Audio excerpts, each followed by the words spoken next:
Perfect. All right, let me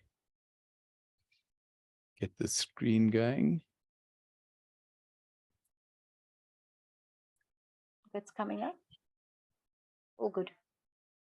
Fantastic. All right. All right. Okay, so afternoon, everyone, and as I mentioned, welcome to Gecko this afternoon. It is the last one for the year.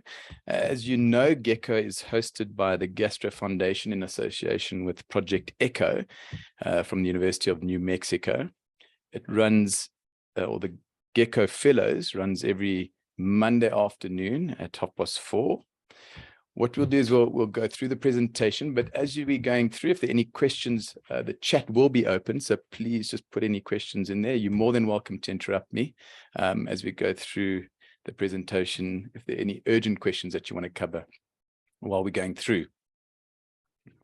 All right, so I've been asked to talk about biliary drainage, old controversies and new techniques.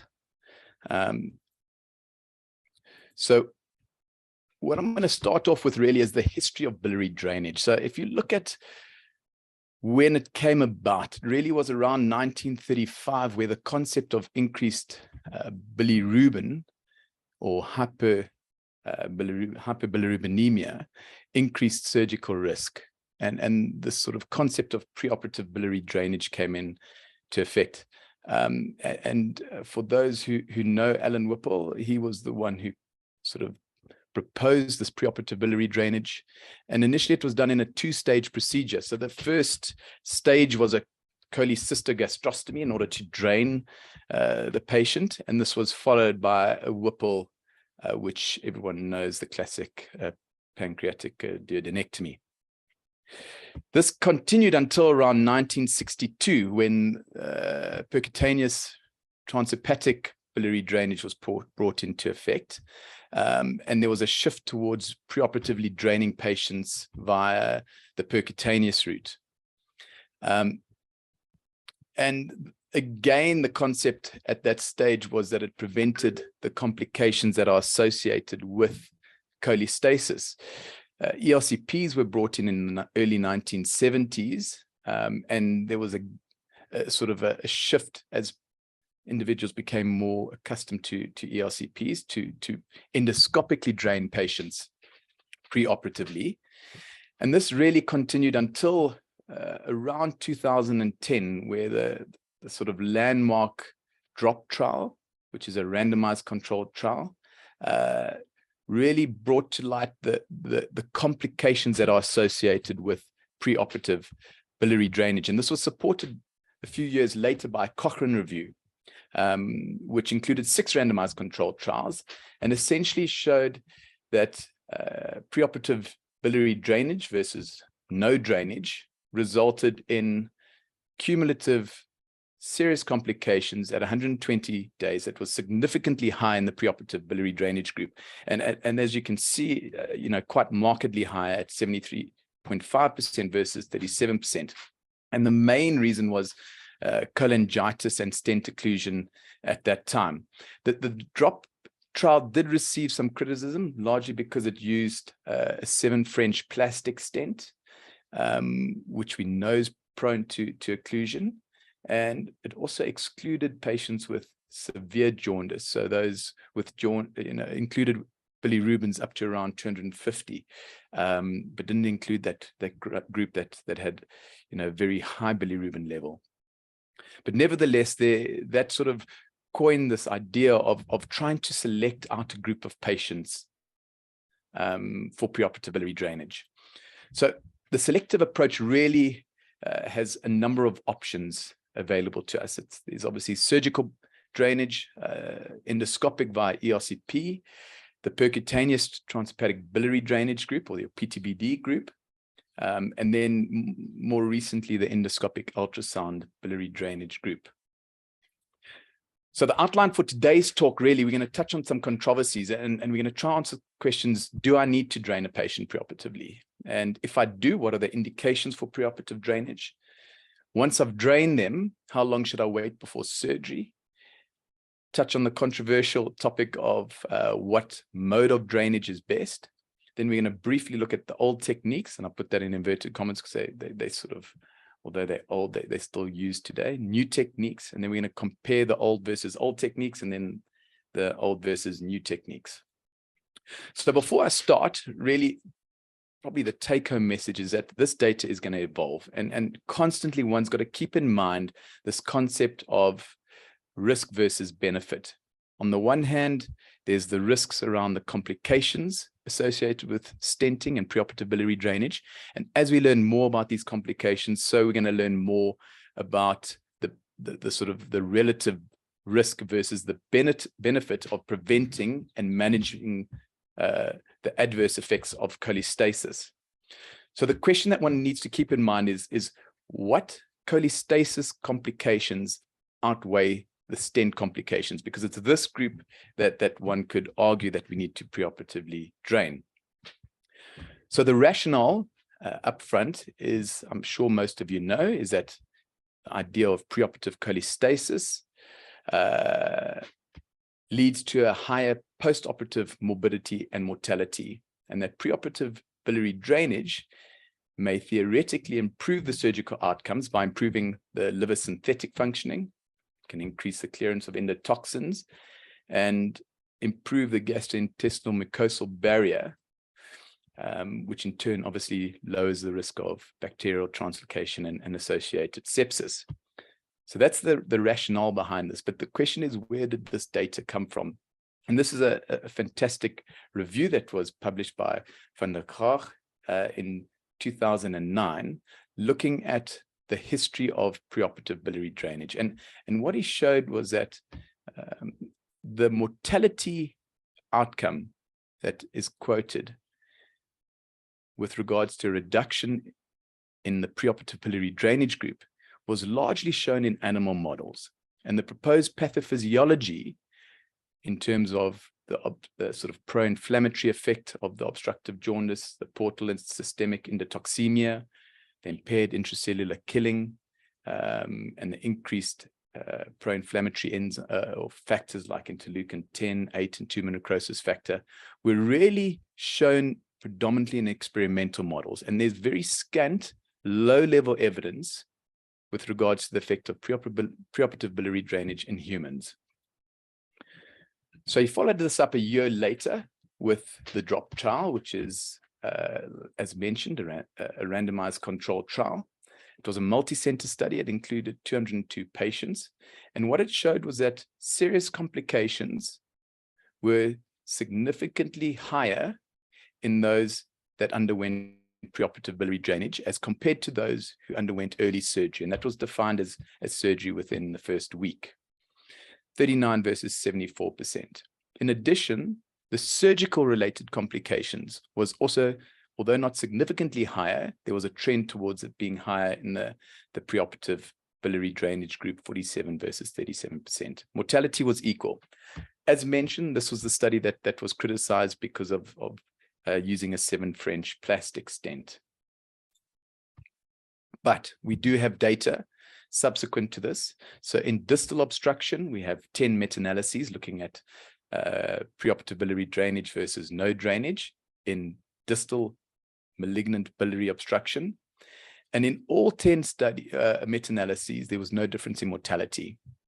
With regards to morbidity, it was equal in 6 of the 10 meta-analyses. It favored no PTBD or no preoperative biliary drainage in 3 of the studies, and only 1 study favored preoperative biliary drainage with regards to a decrease in morbidity. We also have 2 retrospective studies that are fairly recent that show a survival benefit in those who do not undergo preoperative biliary drainage. When we're looking at hilar strictures, it becomes a little bit more complex, but the take-home message is similar. These are 2 meta-analyses published in the last 2 years. And what they showed in hilar cholangiocarcinomas, let me just quickly get a pointer here. So in the first one here that was published in the European Journal of Radiology, with regards to hilar cholangiocarcinomas, they summarized by not recommending preoperative biliary drainage routinely because of a higher morbidity. However, in a selective group, which included cholangitis and malnutrition, there was a lower morbidity in those who underwent preoperative biliary drainage. So this is some data to suggest that there might be the selective group where they will benefit. There was no difference in mortality outcome, but interestingly enough, there was a higher tumor recurrence in those that were preoperatively drained. And that sort of raises the concern of potential seeding and the impact of seeding when one preoperatively drains patients. The second meta-analysis concluded the similar findings in that preoperative biliary drainage should not be routinely recommended. Again, it was associated with a higher overall morbidity. But as with the first one, there was a subgroup where it showed that it significantly reduced hepatic insufficiency. So the concept of a patient where you think that the future liver remnant might be compromised, preoperative biliary drainage in that selective group in hyalocholangiocarcinomas or hilar strictures might be beneficial. So when we look at, do I need to drain? I think the take-home message is routinely, the answer is no. But in selective cases, the answer would be yes, with the current evidence that we have. So what are the indications for drainage? Well, they're palliative and preoperative. The palliative, I think we're all familiar with. It obviously relieves symptoms related to the cholestasis, and the one that we sort of normally allude to here is the pruritus, the intense pruritus. You're obviously going to drain them if there's evidence of cholangitis, and then you might be asked to drain them in order to optimize their medical status prior to palliative chemo or radiotherapy if they do qualify for that. With regards to preoperative biliary drainage in the setting of curative intent, it's controversial, and the criteria continues to evolve. But the indications from my point of view with regards to preoperative biliary drainage can be subdivided into absolute indications and relative. The absolute indications would be a patient who's got underlying cholangitis and you need to deal with that. And the second would be that you've got a patient with a compromised future liver remnant and you're trying to improve the underlying hepatic functioning in the future liver remnant. So you would target the future liver remnant with regards to drainage. The relative indications, for me, the take-home message really is that you would consider drainage in that group of patients where there are complications secondary to the hyperbilirubinemia. And here I'm talking about malnutrition secondary to the hyperbilirubinemia, coagulopathy secondary to it, liver impairment, or renal impairment, because you need to correct those in order to treat the underlying or the secondary pathology. Then there's this concept of delay to surgery. The data behind there is not very robust, but the general guideline is that if you're delaying surgery by more than 2 weeks, one should consider it. And then there is good data to suggest that we need to preoperatively drain patients who are hyperbilirubinemia, who are going for neoadjuvant chemotherapy. The question comes in with regards to the absolute bilirubin value, and I'm not entirely convinced on this. Most randomized controlled trials excluded patients with a very high bilirubinemia, granted. So those with a bilirubin of more than 250 were excluded in most of the randomized controlled trials that I pointed out before. We do have mixed data with regards to our other studies. We have a retrospective study that showed if the bilirubin level was more than 300, that this increased early severe morbidity and decreased long-term survival. However, we have a slightly more recent match-controlled retrospective case control study, which included those who had a high bilirubin, so over 256, and in this group showed that there was no difference with regards to morbidity or mortality. So with regards to an absolute bilirubin level, I think we need more randomized controlled trial. We need more robust data. And to me, it's unlikely that there's going to be an absolute value, but rather related to the underlying secondary effects or complications of the hyperbilirubinemia and not the actual value itself. So moving on to how long does one wait if you do decide to preoperatively drain? Well, again, here one's got to think of the benefit of biochemical resolution versus stent complications and disease progression. If you look at the data, again, it's fairly mixed and inconclusive at this stage. There are no current guidelines to give an exact time frame, but most studies would suggest 4 to 6 weeks later. And that's on the basis of normalizing the underlying cellular pathways, mitochondrial functioning, and so on. Whether or not that translates to morbidity outcome or mortality outcomes, we don't have good data yet, or robust data. We have data in the sense of a retrospective studies, some of them showing a lower complication rate if one operates earlier than later, so within 2 weeks versus after 2 weeks. We have a multi-center prospective study that showed that those who were operated within 4 weeks actually had a higher morbidity. We have again a more recent retrospective, this was a randomized controlled trial that showed equal survival whether or not you were diagnosed within 1 week or after 5, or operated within 1 week or after 5 weeks of preoperative biliary drainage, and that there was a trend towards increased morbidity with a delay to surgery. And more recently, published 2 years ago in 2020, we have a meta-analysis that showed that early surgery significantly improved your resection rates. So the data is fairly mixed. The take-home message for me here is really that one should consider drainage as soon as the indication, consider surgery as soon as the indication for your stent has been reversed. So that would be the take-home message for me with regards to the data that we have available at the moment. Moving on to stents. So I think we all know that stent patency is different depending on the stent that we use. With regards to plastic stent, the size makes a difference, as I alluded to earlier on. 7 French generally has a stent patency of around 8 weeks, and that increases to 3 to 5 months if you use a 10 French stent. If patients are undergoing chemotherapy, keep in mind that that patency seems to be a lot shorter, so around or just under 2 months. If you look at fully covered metal stents versus uncovered metal stents versus plastic stents in the setting of neoadjuvant chemotherapy, you'll see a significant difference with regards to stent patency, with fully covered metal stents having a significantly higher stent patency, even related to its uncovered metal stent counterpart, and definitely in comparison to plastic stents.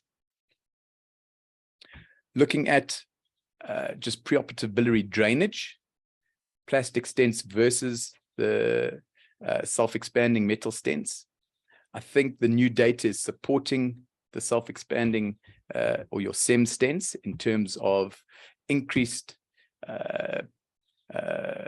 patency, decreased stent complications, fewer stent exchanges, and quite significantly, quite a lot fewer reintervention rates when you compare your SEMs versus your plastic stents. Doesn't seem to make much of a difference with regards to your intraoperative or your postoperative complications, as well as the operative time. In terms of palliation, we have some good data. So we have 5 meta-analyses to date that all conclude or favor your SEMs with regards to mortality benefit, lower stent dysfunction, decreased cholangitis, reinterventions, importantly, quality of life. And something that's often quoted is the cost associated with the metal stents or the SEMs versus the plastic stents. But in the meta-analyses, because of the reintervention rate, it actually showed that overall there's no difference in cost between the two. Looking at just the SEMs, so the different types, I think the take-home message really is this last statement over here, that if you look at your partially covered versus your fully covered versus your uncovered, there's no difference in mortality or overall morbidity or stent dysfunction. So there might be sort of slight differences with regards to rate of pancreatitis or migration rate, but the overall morbidity seems to be equal amongst the different types of SEM stents. So the take-home message for me here is really, when you're talking about preoperative biliary drainage, that your fully covered metal stents are better than your plastic stents or your uncovered metal stents, and especially in the setting of neoadjuvant chemotherapy. In terms of palliative setting, the SEMS as a class of stents is better than your plastic stents. And just keep in mind that if you are going to use the stents, that the current recommendation is a diameter of at least 10 millimeters.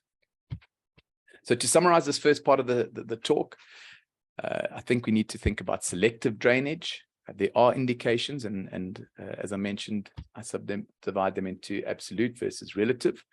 In terms of your hilar strictures, again, one needs to think of selective drainage, and here the main aim should be to minimize the chance of impairing your future liver remnant with regard to the synthetic function. There doesn't seem to be a consensus at the moment with regards to time to surgery, and as I pointed out, no good data with regards to an absolute total bilirubin threshold. And then lastly, metal stents are better than plastic stents almost across the board with regards to indications and complications. So now we're going to move on to what mode of drainage is best. And as I mentioned, this is an ongoing controversial topic. There's more and more data coming out, but really the factors that play a role is your clinical status of your patient, with the idea that your percutaneous transhepatic biliary drainage you can possibly do in a patient that is slightly more ill than the ERCP or the EUS group, largely because you can be doing it under local anesthesia. You've got to take into account the pathology. So are you dealing with benign versus malignant disease? Importantly, the anatomy. So we'll talk about the level of obstruction, hilar versus distal obstruction, whether or not you've got an accessible papilla that's going to alter your mode. And then lastly, your local expertise, because you want patients to be done in high volume center, regardless of which approach you do. So the old techniques, in inverted commas, are your PTBD and your ERCP. So I'm not going to go into too much detail here because I think we're all familiar with what a PTC, PTBD is. It's done by interventional radiology counterparts. The routes could either be an external, internal, which are both using plastic drains, and then you could internalize it using a plastic stent or any of your SEMS that are available. The sort of generic pros and cons of PTBD drainage. The pros is that it's got a very high success rate, probably the highest or equivalent at least to the EUS biliary drainage, but slightly higher than your ERCP. You can obviously, as mentioned, do it under local anesthesia. The problem or the Achilles heel is the con. So it's got a very high reintervention rate. If you look at the pooled adverse event rate, it's the highest of all the procedures, so around 30%. And these are the sort of the common ones that we have problems with. And then lastly, it's done by the interventional colleagues. So it's the non-operating surgeon. And I think in South Africa, at least, where surgeons are doing the EUS and the ERCPs, it allows one to get a much better idea of the underlying pathology and therefore plan your surgery if you are the person also doing the drainage. The ERCP, again, I think everyone's familiar with it. It's currently done by advanced endoscopists, can either be done by the surgical or more commonly worldwide by our medical gastroenterologists. Again, this is a sort of generic pros and cons. So it has a high success rate, but as mentioned, slightly lower than the PTBD success with regards to clinical and technical success. It's less invasive, so that is one of the sort of the pros. With regards to the cons, it's technically more challenging. I think everyone's familiar with post-ERCP pancreatitis being the main Achilles heel. And lastly, one has to have a patient that can either undergo conscious sedation or general anesthesia because it is an uncomfortable procedure. So that would be one of the cons. The new techniques are the EUS guided biliary drainage and then the endoscopic nasobiliary drainage, which I'm not going to talk much about. So I am going to harp a little bit on the benefits of EUS. So theoretically, there are a couple of benefits that we need to be aware of. The first is that you are stenting or diverting the obstruction away or proximal to the tumor. And this is important because it prevents tumor ingrowth. The fact that you don't have to traverse the tumor in every setting. It's obviously real-time imaging of the tissues, vessels, and cavities. So this allows you to pick up in real time your complications and hopefully not only avoid them, but if you do cause them, manage them at the same setting.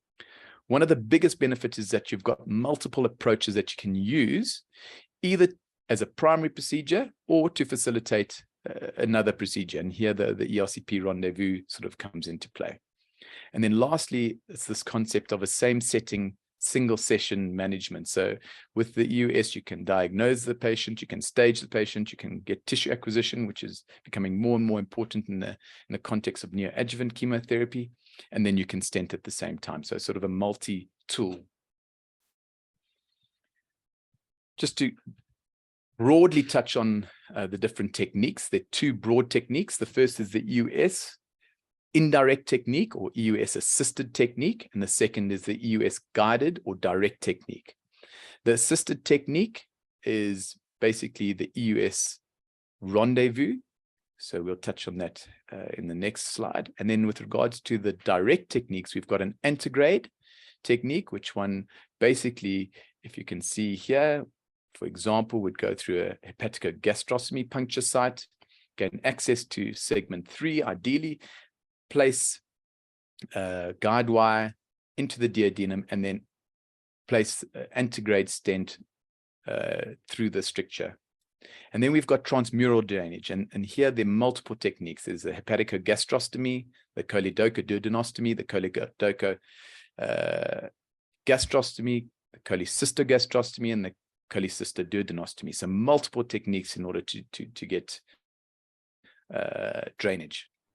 So this is just a slide or a graphic representation. The first is the EUS assisted rendezvous. So as mentioned, what one can either gain access from the duodenum into the common bile duct, place your guide wire through into the duodenum, then one would place the ERCP scope and get pulled up in order to gain access to the papilla. And this really, the big benefit is that it almost nullifies the risk of pancreatitis associated with the ERCP.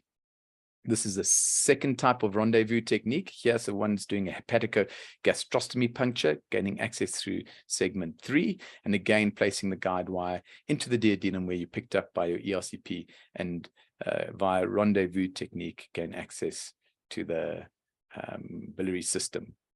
And then the last is the EUS guided choledochoduodenostomy. So here one's using a lumen opposing metal stent, and one punctures either through the stomach or through the duodenum straight into the common bile duct proximal to your obstruction, and places a lumen opposing stent, which allows us proximal diversion away from the tumor, as you can see over here.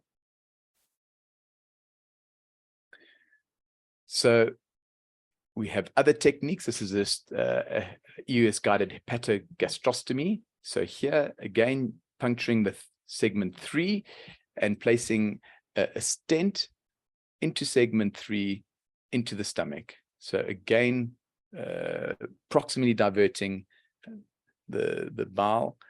And this really, the big area that we utilize this is in the hilar cholangiocarcinomas, where you're trying to gain access in a complex malignancy. The next is the EUS guided gallbladder drainage, or your cholecystoduodenostomy or cholecystogastrostomy, and again a lumen opposing metal stent going from the gallbladder straight into either the duodenum or the stomach, which you can see over here into the duodenum. And then the last is that group of patients who have undergone gastric bypass surgery, most commonly because of bariatric surgery, for weight loss surgery. And in order to gain access to the papilla, again, what one does is a EUS guided gastrostomy using a lumen opposing stent. So you gain access to the previously excluded segment of the stomach by placing your stent. Then one rail goes through with your ERCP scope down to the ampulla, does your ERCP, and then afterwards removes the lambs and closes the gastrostomy that one's created. So how successful with regards to technical and clinical success is EUS guided drainage? And this is just a summary of the data to date, looking at the different types of EUS guided choledochoduodenostomy, your hepatogastrostomy, your rendezvous, and your cholecystoduodenostomy. And all I wanted to show here is that it doesn't matter which technique you use, your clinical and your technical success throughout all the techniques is extremely high, at least equivocal, if not higher than your percutaneous routes, and definitely higher than the ERCP routes. The other take-home message really is the very low pooled adverse events rates of only 16%, and a very good stent patency across the board of around 6 to 12 months. So what are the indications for US guided biliary drainage? Well, currently, as it stands, it's primarily used as rescue therapy after failed ERCP. And that's really in the setting of an endoscopically inaccessible papilla or surgically altered anatomy that as you saw with the previous gastric bypass surgery. I'm not going to touch on benign pathology because the data is small retrospective studies. And so I don't know if we can draw conclusions there yet. But the other indication really is this malignant distal biliary obstruction group. And here we have very good data for it. So we're going to move on now to just comparing the old versus old techniques. So with regards to hilar strictures, I think it's a contentious issue. So where do we stand there at the moment?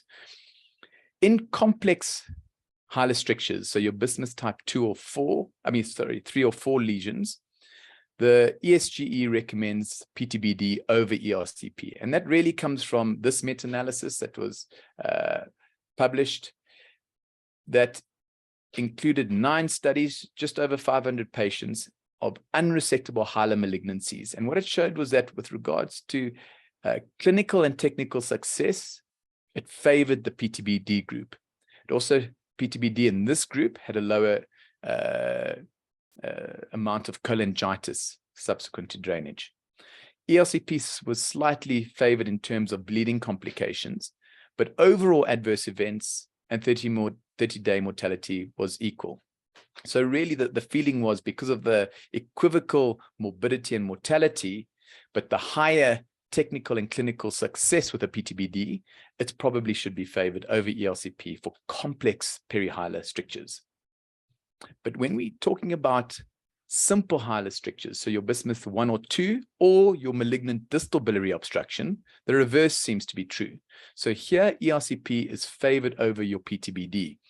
And apart from the meta-analyses and the randomized controlled trials that I mentioned above, we have 3 retrospective studies showing mortality benefit for ERCP, as well as a decreased peritoneal and liver metastases in the group that was drained via ERCP over PTBD. We do have 2 old randomized controlled trials that seem to show contradictory results, and they're often mentioned in the literature, but I don't know if we can draw any conclusion from them. So they seem to contradict each other with regards to the outcomes. With regards to surgery versus biliary drainage, so the surgical bypass, we have 3 meta-analyses, and all the meta-analyses favor biliary stenting over surgery with regards to malignant biliary obstruction. And that's because of a lower procedure-related complications. It's got a lower 30-day mortality, equal short-term success rate, and a significantly better quality of life associated with biliary stenting over surgery. The downside is that there's a higher recurrence of biliary obstruction in your biliary stenting group. But I'm not sure that outweighs the benefits associated with stenting over surgery. So looking at a comparison of old versus new techniques now, the first we're going to look at is EUS guided biliary drainage versus PTBD. This is just a table of retrospective and prospective studies to date. Most of the studies include distal biliary strictures. And what it shows really is a comparable technical success rate between the 2 groups, but a higher, significantly higher success, clinical success with regards to EUS guided biliary drainage. And that was high in 3 out of the 7 studies included. It also showed a significantly lower severe adverse events with the EUS guided biliary drainage in 5 of the 7 studies. So it's tending to favor EUS-guided biliary drainage in your retrospective and prospective studies. If we look at a randomized controlled trial, this was published in 2016.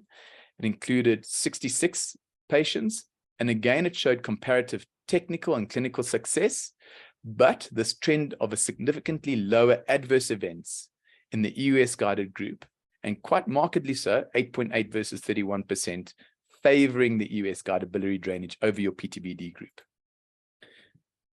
In 2017, we have this meta-analysis that was published. It included 9 studies, just under 500 patients. Again, this trend, comparable technical success, EUS-guided in a meta-analysis, in this meta-analyses had a higher clinical success, a lower adverse event rate, and significantly lower or fewer reintervention rates. So all favoring the EUS-guided.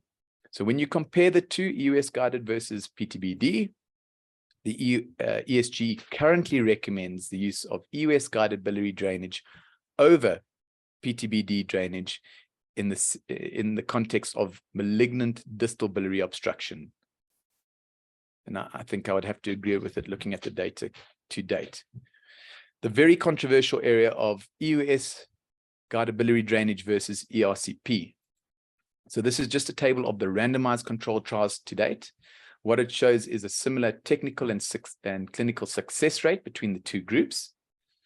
But I want to point out just the only multi-center randomized controlled trial. So being multi-centered obviously reduces investigator bias. And here, what one notices is that when it comes to adverse events, it favors the EUS-guided over the ERCP-guided. So EUS 6.3% versus 19.7%. And with regards to reintervention, again, significantly favors the EUS-guided biliary drainage over the ERCP-guided. What we don't know is the impact of EUS-guided biliary drainage, specifically in terms of LAMs, what the impact that will have on surgical resection in those patients that are for curative intent. So that data is we still don't have. There are 2 small retrospective studies that look at it that suggest that there's no difference. But before we can start using or recommending this in the setting of resectable disease, we probably need more robust data. But from what we have, it seems to suggest that EUS is at least equivocal and possibly slightly better with regards to adverse events and reintervention rate over ERCP. So what do the ESGE recommend at the moment? So the ESGE recommends ERCP for primary drainage of malignant distal biliary obstruction, but EUS-guided biliary drainage could also be used in the setting of inoperable patients. So another way of looking at this is that EUS could be potentially considered as first line in clearly irresectable patients with malignant distal biliary obstruction. However, those who are potentially curative or for operative intent, ERCP at the moment should remain first line. And that's really because we need more data on the resectability rates after drainage with the LAMs. EUS-guided gallbladder drainage. So as mentioned, there are 2 approaches, the transduodenal and the transgastric approach. Again, they have very high technical and clinical success rates. The indications at the moment for EUS-guided gallbladder drainage is acute cholecystitis in surgically unfit or a high-risk patient. And you could also consider it as a rescue strategy for those with malignant distal biliary obstructions. With regards to complications, it actually favors very well in the sense of stent patency, so 86% at 3 years, which is very good. Got a very low duodenal perforation rate, and the overall adverse events is only 12%. So again, a low risk procedure. So when we compare EUS-guided gallbladder drainage versus percutaneous gallbladder drainage, what data do we have? Well, if one looks at this meta-analysis, it included 5 studies, just under 500 patients, and it showed that there was, with regards to clinical success and technical success, there was no difference between the 2 groups. But EUS-guided gallbladder drainage was significantly favored in terms of fewer adverse events, shorter hospital stay, fewer re-interventions, and fewer unplanned readmissions. If we look at a recently published randomized controlled trial, which was, I'm sure you're all familiar with, the DRAC1 study, looked at EUS versus percutaneous cholecystostomies in the very high-risk surgical patient with acute cholecystitis. This was a randomized controlled trial, only included 80 patients, but the data is fairly conclusive in that EUS-guided gallbladder drainage was significantly favored over the percutaneous cholecystostomy in terms of 30-day mortality, 30-day adverse events, 1-year adverse events, reintervention rates after 30 days, number of unplanned readmissions, and recurrent cholecystitis. So what do the ESGE currently recommend with regards to gallbladder drainage? Well, they start off by saying that one could either use percutaneous gallbladder drainage or EUS-guided gallbladder drainage. But then they go on to say that in patients at high surgical risk, they recommend that EUS-guided gallbladder drainage is favored over the percutaneous gallbladder drainage route. And again, I would agree with that. So last slide, just to summarize the second half of this talk. PTBD is preferred over ERCP for complex perihilar strictures. ERCP is preferred over PTBD for malignant distal biliary obstruction. EUS is preferred over PTBD for malignant distal biliary obstruction. With regards to EUS versus ERCP, I think we need more data, but this is definitely a space that we need to watch. I think currently ERCP is first line, but you can consider EUS as first line in clearly irresectable cases with a malignant distal biliary obstruction, or that group that has altered anatomy or an inaccessible papilla. And then lastly, when it comes to gallbladder drainage, EUS-guided gallbladder drainage is preferred over the percutaneous gallbladder drainage in high-risk surgical patients with acute cholecystitis. All right, so thank you very much. Let's see, we've got 2 questions in the chat. Let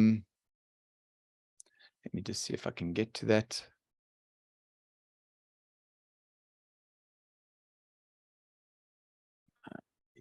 First,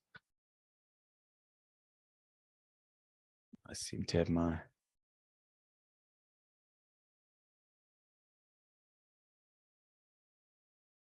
Okay.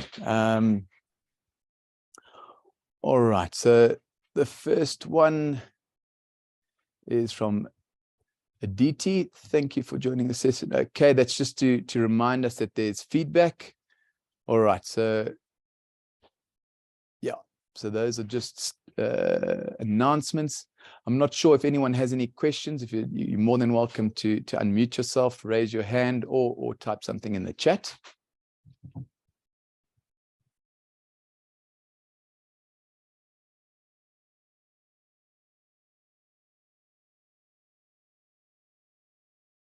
Okay, I don't see any questions.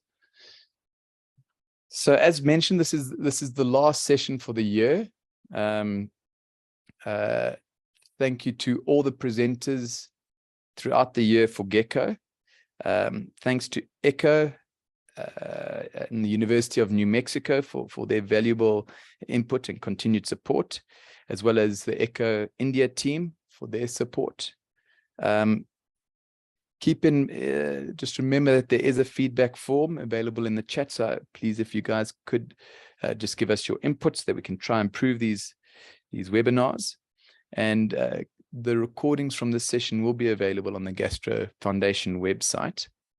And then just lastly, thank you very much to the Gastro Foundation, not only for the invitation, but the fantastic platform that we're able to share across sub-Saharan Africa and the rest of Africa. So thank you very much, everyone. Enjoy the rest of the year, and may you have a blessed festive season.